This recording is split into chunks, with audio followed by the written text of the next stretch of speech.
Okay, so tonight we are going to start our first lecture on microprocessor.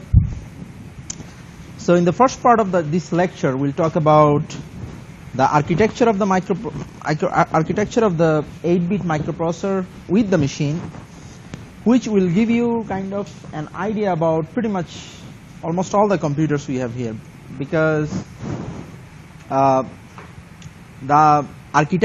basic architecture of the computer is exactly same like the back in 80s still. The only difference we have right now is we have more features, we have more instruction set, we have more speed. But remember, in this class we are not running after speed. Okay, we want to understand the basics of microprocessor, how microprocessor works, how basically your instruction are being executed by the microprocessor. Those are the things that we want to understand here. Okay.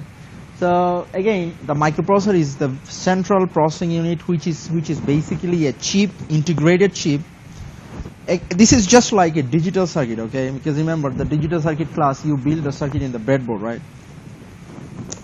You could have built the same circuit in the breadboard, but probably it will not be enough if, this room will be not enough if you have tried to build a microprocessor in breadboard, because there will be so many connections and circuit. But due to the advancement of VLSI design, we can integrate the circuit in a very small chip, but there are millions of connections there, but it's so perfect and amazing to believe that it's still there. Regarding the microprocessor, I'm sure when you, let's say, I'm assuming that all of you have been exposed to computer, right? I'm saying some sort of computer, iPad or let's say laptop or this kind of computers. You always hear something like 64-bit computer, right? 32-bit computers. Now, what does this really mean? The 64, 34, 8, 4, all these things. Because it means that if we say, I'm saying all the computers I think here we have is 64-bit computers. That means all these computers can handle 64-bit data. Now, what does exactly it mean? Remember, I said at some point, I thought in digital circuit class or in the last class, that our computers can only do one single arithmetic operation, which is only addition, nothing else. It can do logical operations compared to numbers, but the addition is the only operation it can do. But in case of the 64-bit machine, it can basically add two 64-bit numbers at a time. Now let's say you have an 8-bit machine, right? You have an 8-bit machine, which we have because the board we'll be using with the Motorola microprocessor is an 8-bit microprocessor. Okay, so meaning that can handle only 8-bit at a time, meaning it can only add two 8-bit numbers. Now you might be wondering, okay, now let's say I have a number which is longer than 8-bit, how it works? It's possible, right? Because we have numbers longer than 8-bit. So you can definitely see that the 64-bit machine has more power for sure, because it can handle 64-bit at a time. But 8-bit is not useless at the same time, because 8-bit can also handle more than 8 bits. But how? For an example, you have two 16-bit numbers to add. What you can do is you can just add the lower 8-bit first, right? And then you can take the carry at the last column and then propagate the carry to the next level and then add the higher 8 bits again. That's how you can keep adding, and doesn't matter how long the number is, but you have to do it in step by step, right? For an example, let's say if you have two 64-bit number. In a 64-bit machine, you probably will be able to add in at once, right? But in a 8-bit machine, you might have to do the same addition in 8 steps, because you'll be taking just 8-bit at a time, 8-bit at a time, 8-bit, and then go to the next 8-bit, go to the next 8-bit, right? But still, the idea behind how microprocessor works is still the same. We'll look at those basic ideas, within a minute. And even I think some of you have bought the book, and also you can see the name of the book we have been following. The book, and the book says that the name of the book is M6800 microprocessor, because this covers the family of microprocessor which belong to M6800. Now this series is a series of Motorola microprocessor. Just like, these days, what is the Intel series? The latest Intel microprocessor series, what, i7, right? That's probably the latest series they have. It's just a name, but pretty much all the 6800 family of microprocessor and their instructions are covered by our book. But we'll be using just one variant of those microprocessor. But it's not is pretty much the same. But this is now here is the very basic architecture of a machine, meaning of a computer. So as you see here, the microprocessor is one component of your machine. And the whole idea is this. You will give the instruction through the input devices. For an example, mouse, keyboard, scanners. These are input devices, right? There are plenty of other input devices as well. And then microprocessor will execute your instructions. Now to execute the instructions, it might need some data, right? You know, so it might want to read something from the memories, right? Remember, by memory I mean RAM. So it might need something from the memory, and then again after the processing, again it will basically transmit the output to the output port, right? Like monitor, like printer, you know, there are like projector. There are plenty of different output devices, right? So that's why you see here the need to have some kind of data transmission between, not between microprocessor and input output, between microprocessor and memory, between memory and input output, you know. So that's why, so we have a 8-bit data bus here. Remember, this architecture is similar to the architecture we'll be using in our board. That's why we stick with 8-bit, because as I said that our microprocessor will be 8-bit, but that doesn't matter much, because if you understand how the 8-bit microprocessor works, it's pretty much similar to how the 64-bit microprocessor will work, except we have more instructions there.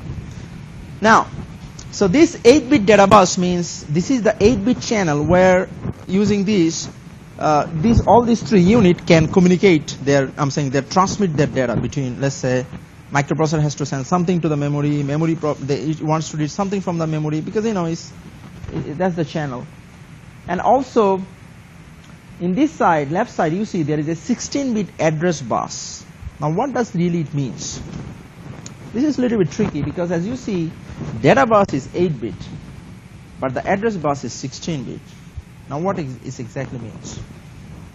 It means this. Now, let's say you have a memory, right? Now, these days, all the computers comes with what? 8 gigabyte, right? Or 16, or 32 gigabyte. 32 gigabyte is a huge bunch of memories, right?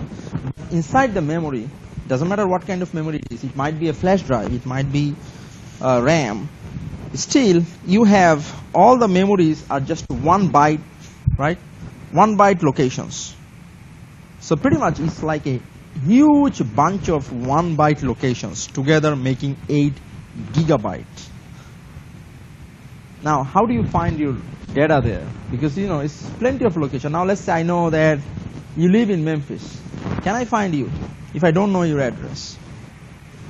Of course, it's hard for me without, you know, to find you if I don't know your address. Similarly, if you have something in the memory, you will never be able to find it unless you know the address of the memory, because it's a lot of memory locations there. Each location is just 1 byte. We know the byte, right? 1 byte means what? 8-bit. Just 8-bit, right? So a lot of memory locations. Now, how do I know what is what? Which data? You know, at the end, it's just bunch of ones and zeros, because, you know, it's all binaries. I don't know what is what. Now, that's why we need the address of those locations. Meaning, each location of the memory itself has an address. Remember, the address is just a number. Again, it's a little bit tricky, because data is a number, address is a number as well. This I'm saying? It's not like, okay, oh, I live in Memphis, okay, my road number is this, my road name is this. So you don't, you have plenty of different things to represent your address, but the microprocessor memory locations are just some numbers, but they are unique numbers, meaning two locations cannot have the same address, right? So this is a little bit tricky, that the data itself is a number, address itself is a number, okay? Now, next tricky part is, data, since I said each location is 1 byte only, so each location can only contain what? 8 bits, right? But the address of the location is 16-bit. That's a little bit tricky, because address is interestingly longer than location. I'm saying data itself. You might be wondering why we need this long address. Let me give you a little clue why. You might get the idea better than me. let's say I said you have 2 bits, 2 binary bit, okay? How many numbers you can write using 2 bits? What are the numbers you can write? You can only write 4 numbers, right? 0 to 3. 0, 0, right? Which is 0 in decimal. 0, 1, which is 1. 1, 0, which is 2. 1, 1, which is 3. So how many numbers you got? 4, right? So using 2 bit, you can write 4 numbers. Now tell me how many numbers you can write using 3 bit.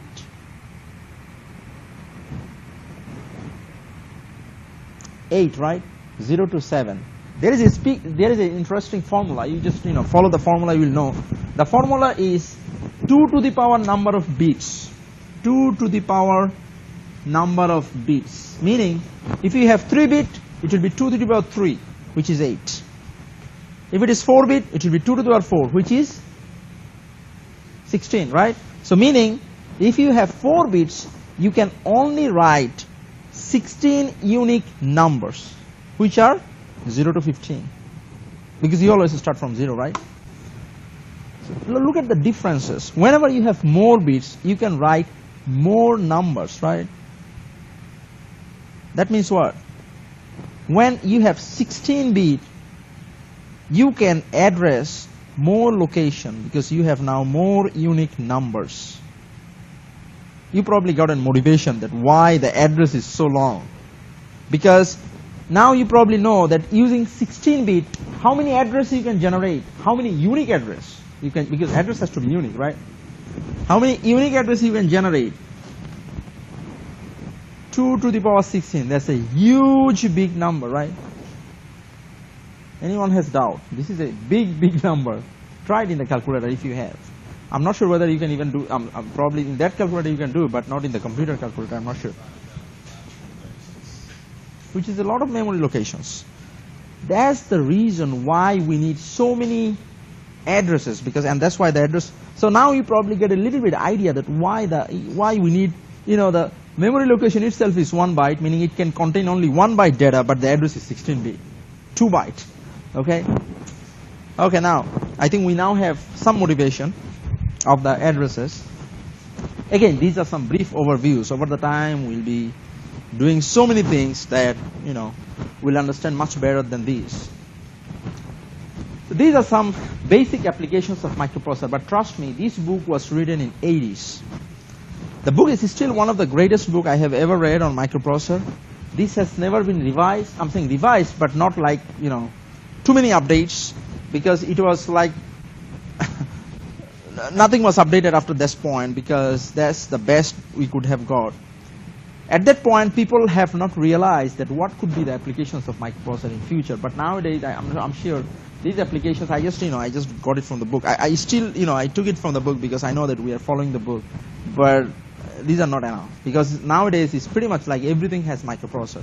Even your vehicle, it doesn't matter. You run a Honda or you run a Mercedes-Benz.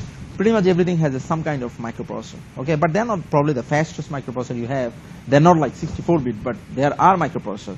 Even the vending machine has microprocessor. Washing machine has microprocessor. Even the micro oven has microprocessor. Anything that is programmable, because they have some kind of programs that runs some programs, because it understands something, right? I'm saying you are doing something, and based on that, because the way the vending machine runs, right? What does? You take the money, do this. If the money is short, don't do this. And see, these are some kind of programming, right? See, anything that is running something like programming, logical things, there are microprocessors. But they are not probably the first like your one, like the computer, like the cell phone, because the cell phone microprocessor is huge, because it's pretty much the latest the cell phones, Samsung, and I thought I cannot recall, but my understanding is probably the Samsung has the fastest microprocessor at this point, even faster than iPhone, I guess. But they have 4 microprocessors in one cell phone, which is hard to believe that how, but that's true. Now the microprocessor has so many applications. I'm sure that we don't have to explain or motivate that. Okay, we need microprocessor. So I still have the slide, but I probably could have skipped it, because we are all, I'm sure, we all agree this. Okay, now here is a slide. Again, we are not trying to understand the content yet. I'm just still trying to give you some overview, okay? Now here, I tried to show you that how really the microprocessor works, okay? Now let's say we give an instruction to the microprocessor. In general, how we give the instruction? We write programs, right? Like C++. You wrote programs, okay? You pretty much don't know how the programs have been decoded because they are the compiler and you are writing something close to U level. That's why those are called high level language, because those are close to human being, meaning all the instructions. Okay? In this class, the instruction will be close to machine. That's why those are called low level language. Don't underestimate the low level, okay? Okay, now, so let's say microprocessor got some instruction. It has to do something, okay? Now, let me make it a little bit simpler. Let's say it wants to read some data from the memory. You see, remember, it has to always read the data, right? Because let's say it wants to add something. Now, how do you add? Take some data, add it, store it again, back, right? So let's say it wants to read some data. Now, how it reads? You give the instruction, that's why it's reading, okay? Now, how exactly it does it? Because at the end, it's just, just bunch of like some connections, right? Just like how you have your digital circuit, right? Because at the end, in the board, you have just all the ICs and connections, nothing else. It's more integrated, but it's still the connections and ICs. Now, let's say this is our microprocessor here, okay? Now, it's trying to read something from, let's say, memory location 3, to make it simple, okay? Now, look at the address. Do you see the address is 3? Look at the address. All the way following zeros, I'm saying all the zeros following to 1, 1. What is the address? Just 3, right? I'm talking about this number. Look at the number. It's just all zeros following 1, 1. That is what? Just 3, right? So this is the address, and that address is loaded into the address bus. And the memory location knows that location 3 is being pointed. So location 3 is what? This one? This is the location 3, right? Now in the location 3, what data you have? The data is what? 0, 0, 1, 1, 0, 1, 0, 0. Now, microprocessor might be reading, might be writing. We don't know yet. Now, these are the connections that we use to read or write the data. Do you see there are bidirectional signs? I'm saying arrows, both direction. That means these lines are used for reading and writing both. Now, what do we mean by reading? By reading, we mean data is being transferred from memory to microprocessor. That means read, because microprocessor is reading. What does it mean by writing? Microprocessor is putting back the data into memory location. That means writing. So meaning those lines can be used for reading and writing both. Now, how do I know whether microprocessor is reading or writing? See, there is one single line here. Now, these lines, there is an indication here. Read slash, meaning read or W bar. Now, what does it mean? It means if this line is high, microprocessor is reading, because you see the writing has a bar. That means if this line is low, microprocessor is in writing mode. Now at this point, tell me what it is doing. It's reading mode. It's 1, right? You see the read, there is no bar on the top of read, so that's why read is 1. Now, so that means it's trying to read from memory location 3. Look at the data, what it read. Exactly what we have in the memory location 3, right? 0, 0, 1, 1, 0, 1, 0, 0. That's what exactly we had in the memory location. So, this is something like I'm trying to give you an idea how exactly things work. But the thing is, at the end, it will be either doing some addition. It probably will read this, read something else, and add, and then store it back to the memory, right? It takes a lot of steps to do that. But surprising thing is this. It does millions of addition in 1 second. That's where we need the microprocessor. Computer is nothing except just a dumb box which can do a lot of things for you within a very short amount of time. You can exactly do what the computer can do. For an example, can you do addition? Of course. But to do the million additions, it's not probably 1 day is not even enough for you maybe. I'm saying those may be like very basic simple addition. Still, 1 million additions will take you a while, right, to do it. You might be bored, you might make mistake, but this machine will not make any mistake. And it can do the same thing again and again in 1 second, 1 million times. That's why it's basically beating the human beings, nothing else. Because it even doesn't know what it is doing except unless you tell it to do, right? Because you see, the microprocessor is doing all this stuff because you probably have written some instructions to do this. You see what I'm saying? Now, again, that's just some basic ideas that how things work. We still have a long way to go, okay? Now, remember, as I said, the microprocessor is reading and microprocessor is writing. Now, what does it indicate? That microprocessor has some location inside the microprocessor as well, where microprocessor does those additions. So inside the microprocessor, there are some locations called registers. Trust me, those are the fastest memory locations we ever got.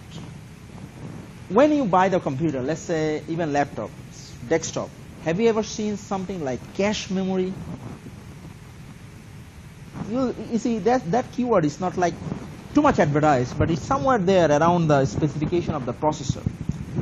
Look at the age now. We are living in an age where the RAM is what, 32 gigabyte.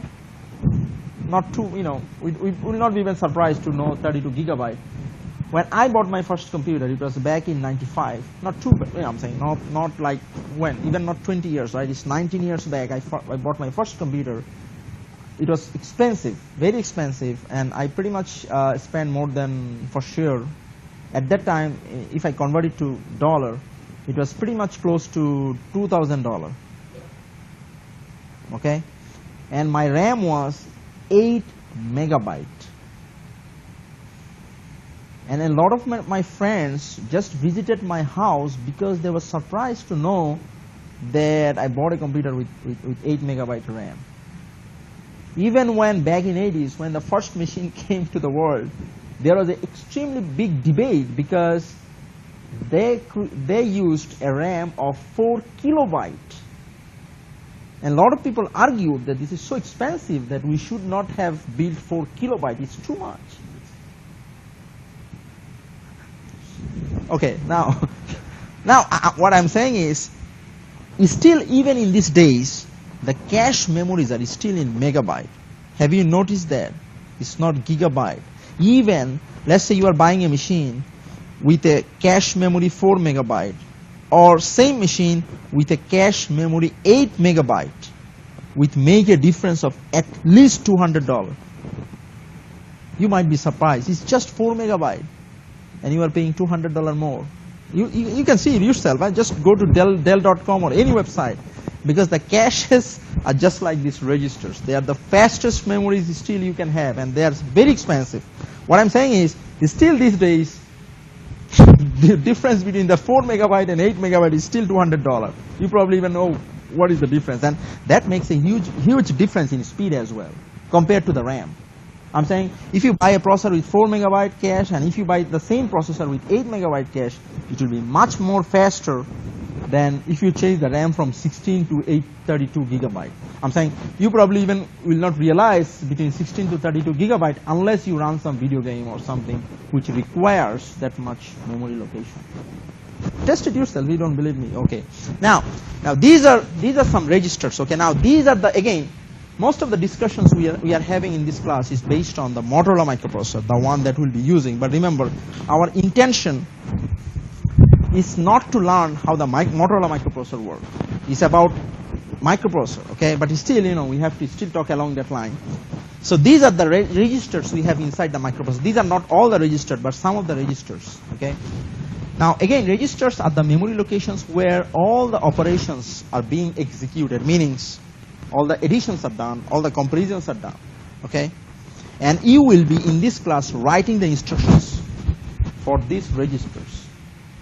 Now, at this point, let me tell you a little bit about this. Not too detailed, because we'll be over the time using, and we'll be talking, for pretty much for 1 year. Because this semester, next year, we'll be still talking about all these registers. So, there are two accumulators. These are the names, okay? Accumulator A, accumulator B. And here, the accumulator A and B, these are probably most useful ones.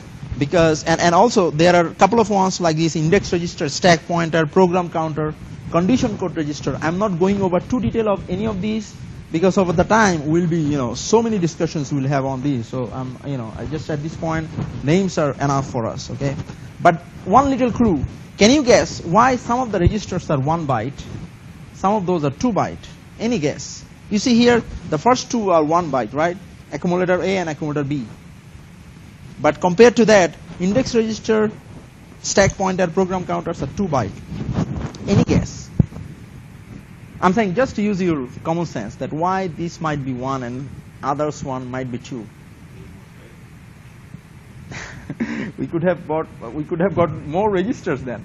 But remember, the reason is much more simpler than even you thought, because the 1 byte ones are used for data. Because the data is 1 byte, right? 2 byte ones are mostly used for addresses. Because you always have to play around with data and address. Remember we had a discussion, right, that datas are 8-bit, the addresses are addresses are 16-bit, right? So pretty much all the registers we have 16-bit, those are pretty much used for the addresses. But that's pretty much generic, but over the time we'll know it better. These are some examples we have. I'm saying I wrote some instructions here. These are 4 lines of instruction, and pretty much these are the kind of lines you are going to write in the lab. Okay, and we might be writing at least 200 to 300 lines of such instructions for a simple program of just adding 2 numbers or maybe multiplying 2 numbers. I think we all understand these 4 lines, right? No. So I'm not trying to scare you, because we know that we don't understand these instructions, but these are just examples, just to show you, not to scare you, that okay, this is what we'll be going toward, but over the time we'll understand pretty much all of these. I'm just showing you an example, okay, just how they look like. Okay, now let's go to more basic. Again, we are going to write the instruction for the microprocessor. Now the first question might be, what is an instruction? Pretty much all the instructions for the Motorola microprocessor, remember the instructions look different for let's say for Intel, it's different. I'm saying look different. It's pretty much the idea is same, but the way they write, the syntaxes are different. Okay, so from now onward, all the discussion, whenever we discuss something, assume that that's for our Motorola microprocessor. Okay, I'll not probably mention every time that Motorola, but it's all about the Motorola microprocessor. But again, we'll understand the basic for sure. Any instruction has 2 components. Okay, the first one, left side, it's a little bit like combination of some letters, right? Let's say that, what is this? LDAA, right? We don't know what the LDAA means. In this class, at this point, we don't want to even understand that. Okay, we just want to know, okay, this is an instruction, and this part of the instruction is called opcode. Opcode basically came from operational code. People called it opcode, but I somewhere probably read, I forgot where, this is operational code, and that's how people got the name opcode in short. Okay. In the second part, other side, we will have some kind of numbers. It might be data, might be address, because remember, we have both of those are numbers, right? Data is a number, address is number as well. So this is called operand. Okay, we still don't understand, what does it mean. We are not trying to understand that at this point. We just assume this is an instruction and it has 2 components: left side operand, opcode, right side operand. Okay. Now what happens when we run it? There is an assembler which is pretty much like a compiler, but not every compiler also has the assembler. It just what it does is it just decode your instruction into this kind of thing, like 8602. Now you might be wondering, what is this 8602? These are some hex numbers. Okay. Now inside the computer, everything is just bunch of ones and zeros. So basically, even if we are writing this in hex, inside the computer, this will be written in binary. The 86 can be written in binary, right? 02 can be written in binary. All you need is how many bytes? 2 bytes, right? To write 86, you need 1 byte. To write 02, you need another byte. So 2 bytes. But your microprocessor will exactly know what it does mean. This instruction means. We will know it, of course, over the time, that what exactly 8602 means. Okay. Now, the first thing here in this class we will try to learn tonight is, given an instruction. Now first of all, let me tell you, clarify this one. We don't have any idea about the instruction yet. Meaning we don't know anything about the instruction, and that is fine. Okay? We will need some time to understand this, and we'll take some time for sure. So don't worry, we don't understand the instruction, and that's exactly what I know and what you know, and that's what is natural. Okay? Now, here tonight we'll try to recognize the addressing mode of the instruction. Now, what is this addressing mode? You might be wondering, what is this? Because you have never heard the addressing mode in any high-level language. Now, in the low-level language, there is a thing called addressing mode, and the reason we have addressing mode because, as I said, the numbers sometimes represent data, right? Numbers sometimes may represent addresses. As we know that both of these are numbers. So that's why we need to know how the instruction can be written to represent something as data, to represent something as an address. We are going along that line. To know that, we first have to know that instruction has some addressing mode. And tonight we'll just look at some very specific, we'll just learn some very basic information, and using those information we'll be able to identify the addressing mode of the instruction, no matter we understand the instruction or not. We don't understand the instruction for sure. Even after knowing the addressing mode, we'll not understand the instruction. We'll just know, okay, this is an instruction, the addressing mode is this. So we have 6 different types of addressing mode possible. But for tonight, we'll just go over first 4. The remaining 2, the relative and the indexed, we'll go over, sometime in the semester. Okay? But the first 4 we'll be covering tonight. Now let's look at what we have in the first 4. Immediate, direct, extended, and inherent. Right? Now before I start, I like to give you something, and then we'll start from there. Okay, I have the set of instructions for you. Okay, this set of instruction, this is a 6-page, 6 pages of instruction. Now these are all the instruction Motorola microprocessor uses or identifies. Every single microprocessor of the world has some kind of instruction set like this. Even the one that you are using right now, the Intel has a set of instruction, but they don't disclose it because of the business purpose maybe. Okay, I probably need some more to bring, but unfortunately I stapled backwards, so make sure you staple this side. Okay, let me bring the set of instruction, and I'll give you the set of instruction. Make sure you keep it extremely safe and with you every single time you see me after this point, because you will need this same page for the whole year. And I in general used to sell this page during the test time for $5. It's so important during the test. Okay, again, there is a soft copy. There is a soft copy of this set of instruction inside the pause under the lab section, which it calls set of instructions. Okay, this is so important, and all the instructions are alphabetically ordered. Okay. Trust me, we'll not understand one single instruction at this point, and that is normal, okay? But within this 1 year, we'll pretty much know every single one, and we'll be also using. Okay, this is really extremely exciting. Okay, let's move ahead and see how we are going to use something from here. Now, first of all, immediate. Now, let's say you are given an instruction. How do I know whether this is immediate or not? Very simple. If you have a pound sign in front of operand, that's immediate.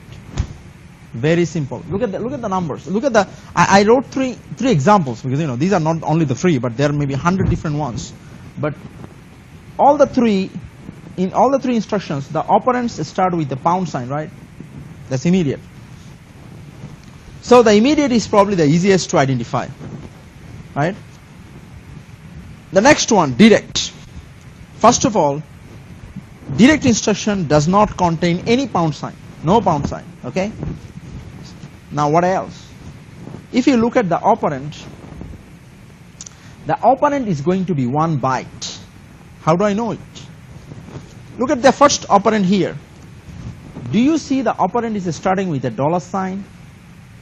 What does that mean? That means whenever the operand is starting with a dollar sign, that means following the dollar sign, whatever the number it is, that is, whatever the number it is, that is a hex number. We know the hex, right? Anything following the dollar sign means hex, meaning dollar sign stands for hex. Now here, anytime you see a percentage sign, following the percentage sign, the number must be binary. If you have nothing, meaning no dollar sign, no percentage sign, that's decimal. That's decimal. Meaning you can write either decimal or pound sign, or hexadecimal or binary, doesn't matter. Your compiler, assembler understand everything. But make sure you use the right prefix, okay? If the prefix is dollar, that's hex, right? Percentage sign, the percentage sign, that's binary. Nothing, that's... Now, let's see again whether we know that that's 1 byte.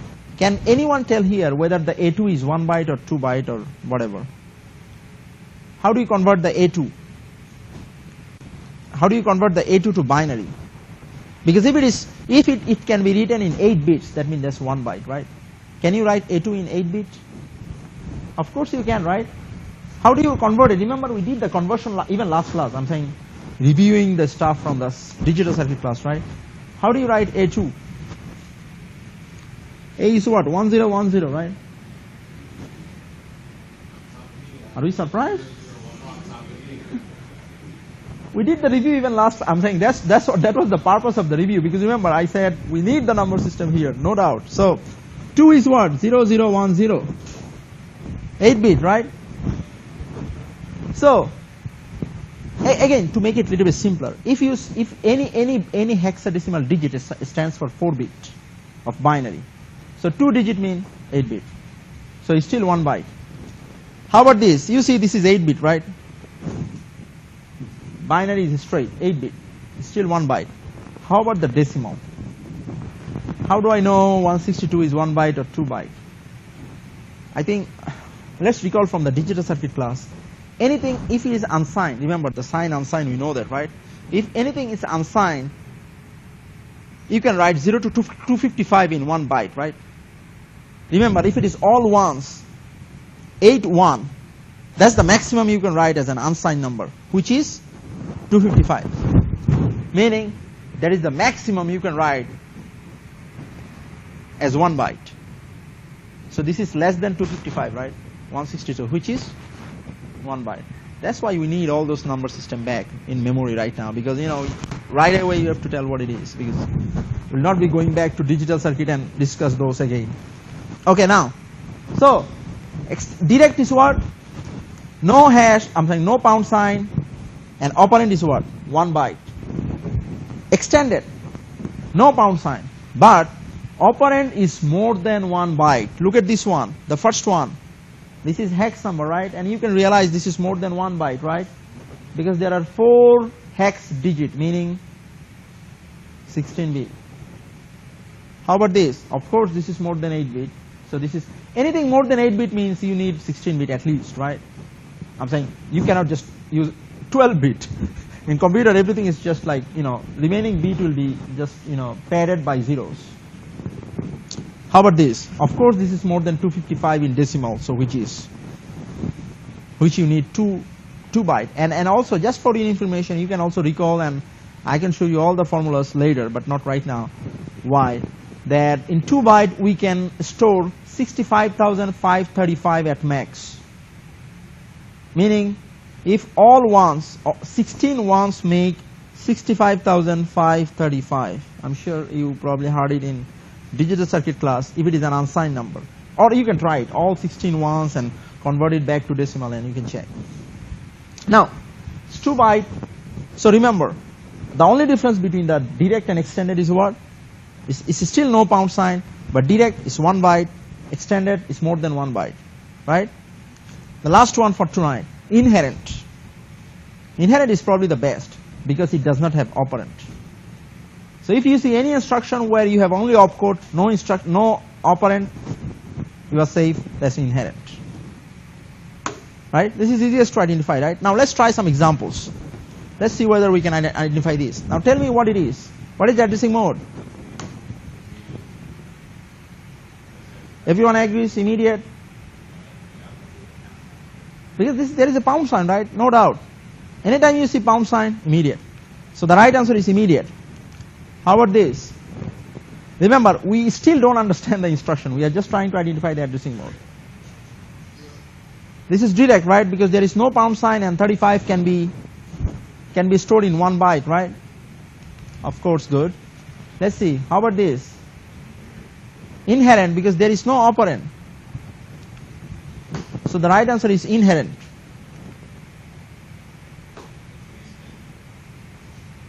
This is extended, right? Because look at the hex number. This is more than 1 byte, right? Because you have 3 hex digit, meaning you will need at least 12 bit here. So pretty much you are going to need 16 bit. So this is extended. Again extended because it's decimal.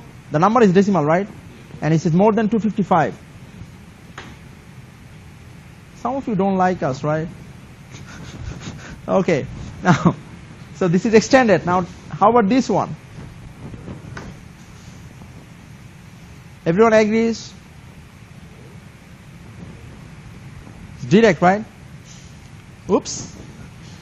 This is an exception. Now, let me tell you a little bit about the exception, because so far we know everything. We pretty much have understanding of what it is. But there is a little exception here. Some of the instructions do not have direct mode. One such instruction is NEG. So anytime if you come up with anything direct, check with this set of instruction. Let me show you how you find it. You have the set of instruction. I'm showing you here on the board and see whether I can give you the clue that why it is not. Give me a second. Let me download that from the website. Okay, so now we have the set of instruction here. This is the same one that you have. I just downloaded from the pause. We uploaded it for you in the pause. Now let me find NEG here, okay?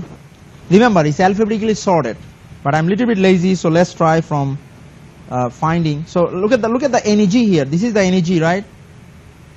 And here you will find all the addressing mode it supports. Now if you look at the shortcut here, what do you see? EXT means what? Extended, right? IND means indexed. We don't know anything about the indexed, but it supports indexed, okay? We are not covering the index tonight, but look at carefully, it does not support direct. So anytime you come up with direct, check with the instruction in these 6 pages. I'm saying you will have the instruction here for sure.